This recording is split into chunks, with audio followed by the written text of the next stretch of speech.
দাদা আপনি কোথা থেকে আসছেন? আমি জিজিরা থেকে আসছি। সেটা কোথায় দাদা? ওই পানাগড় থেকে যেতে হয়। পানাগড় থেকে বাসে করে আসছেন? হ্যাঁ, বাসে করে এলাম, ট্রেন বন্ধ, তারপরে এদিকটা ট্রেন এলাম। আর আপনি এসেছেন আর এই যে এটা আপনার মেয়ে? এটা মেয়ে না, এটা আমার শালি। এটা আপনার শালি? ও, তোমার নামটা কি বলো? বর্ণিতা কোনহার। পড়াশোনা করছো নাকি? কোন ক্লাসে পড়ছো? Second year. আমার ভিডিও কতদিন ধরে দেখছো? 6-7 মাস। 6-7 মাস ধরে দেখছো। আর দাদা আপনি? ওই 6-7 মাস হলো। দাদা আপনার নামটা কি? দীননাথ মাঝি। দাদা আমাদের এখানে কেমন একটু বলুন দর্শক। খুব ভালো লাগছে। খুব ভালো লাগছে তো? জায়গাটা কেমন দাদা? জায়গাটা খুব ভালো। খুব ভালো তো? তুমি বলো কেমন? ভালো। কোনো অসুবিধা নেই তো? না। একদম পারফেক্ট।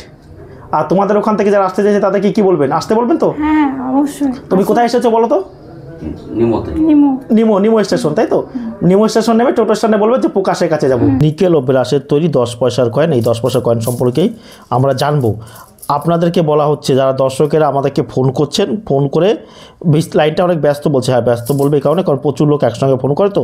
আপনারা ফোন করে কখনও হোয়াটসঅ্যাপ নাম্বার চাইবেন না, আমাদের কোনো প্রকার হোয়াটসঅ্যাপ পরিষেবা নেই।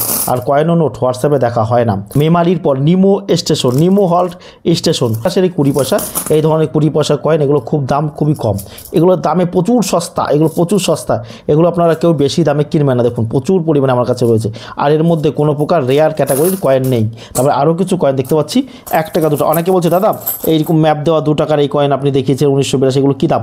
এইগুলো শুনুন, এগুলো কমন ক্যাটাগরি কয়েন, এগুলো 4 টাকা 5 টাকা প্রতি পিস বিক্রি হয়। 2 টাকার এই ধরনের কয়েন, এগুলো রেয়ার ক্যাটাগরির কয়েন, এগুলো কমন ক্যাটাগরি কয়েন। এই যে 7-এর একটা 1 টাকার কয়েন, 1 রুপি ইন্ডিয়া 1906। আবার দেখতে পাচ্ছেন বর্ষা শীতিত খ্যাতি, বর্ষা শীতিত খ্যাতি, এই দেখুন এই যে এফএও। ভিডিওটি ভালো লাগলে অতি অবশ্যই আমার চ্যানেলটা